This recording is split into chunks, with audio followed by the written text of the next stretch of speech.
السلام عليكم ورحمة الله وبركاته. الحمد لله، وصلى الله وسلم وبارك على رسول الله. في جوف ليلة هادئة والنجوم تتلألأ في سماء المدينة، والسكون يخيم على أزقتها ودروبها، صوت يخترق هدأة الليل، صوت نبي الرحمة ينادي مولاه: يا أبا مويهبة، إني قد أمرت أن أستغفر لأهل البقيع.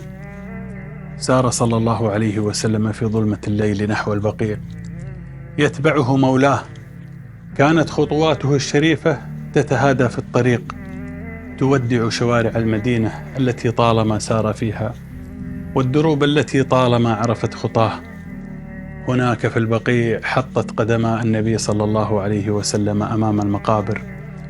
وقف صلى الله عليه وسلم وقفة طويلة، ورفع يديه الشريفتين يدعو ويستغفر لمن سبقوه من أصحابه إلى الدار الآخرة. هناك عثمان بن مضعون، أول من دفن في البقيع من المهاجرين.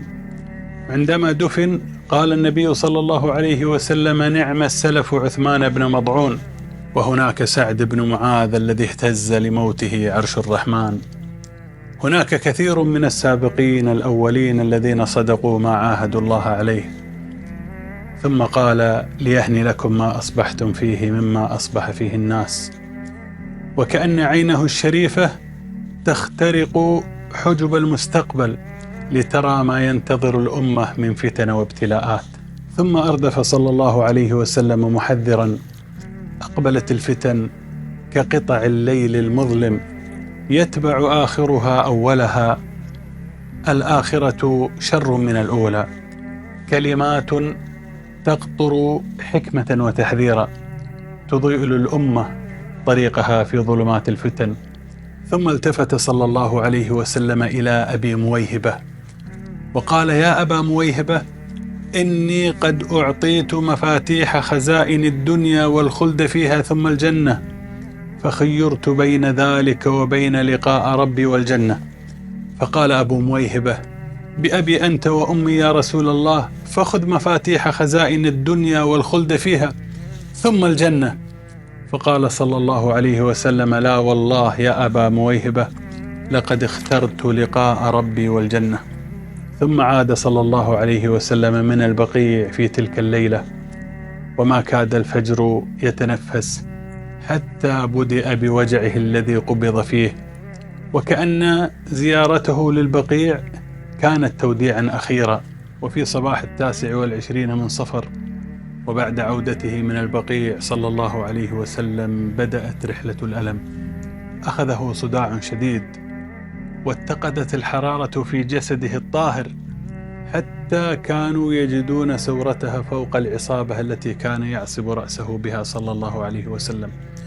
تقول أم المؤمنين عائشة رضي الله عنها وهي تصف شدة ما كان يعانيه صلى الله عليه وسلم: ما رأيت أحدا أشد عليه الوجع من رسول الله صلى الله عليه وسلم.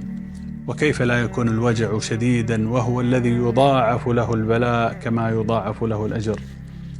دخل يوما أبو سعيد الخدري رضي الله عنه وأرضاه عليه، فوضع يده على جسد النبي صلى الله عليه وسلم فوق اللحاف، فوجد حرارته تخترق الثياب، فقال: يا رسول الله، ما أشدها عليك؟ فقال صلى الله عليه وسلم: إنا كذلك يضعف لنا البلاء كما يضعف لنا الأجر. ظل صلى الله عليه وسلم يصلي بالناس 11 يوما، يجاهد الألم حتى اشتد عليه الوجع وثقل به المرض، فجعل يسأل: أين أنا غدا؟ أين أنا غدا؟ يريد يوم عائشة. فإذن له زوجاته رضي الله عنهن بأن يكون في بيت عائشة. وفي لحظة من اللحظات دخلت عليه عائشة رضي الله عنها وهي تشتكي صداعا، فقالت: ورأساه.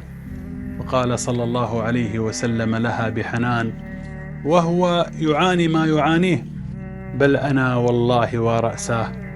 ثم قال لها صلى الله عليه وسلم كلمات تحمل إشارة لما قد اقترب: وما ضرك لو مت قبلي فغسلتك وكفنتك وصليت عليك ودفنتك. فقالت بدعابة المحب: لكأني بك والله لو فعلت ذلك، لقد رجعت إلى بيتي فعرست فيه ببعض نسائك. فتبسم صلى الله عليه وسلم، ثم بدأ في وجعه الذي مات فيه.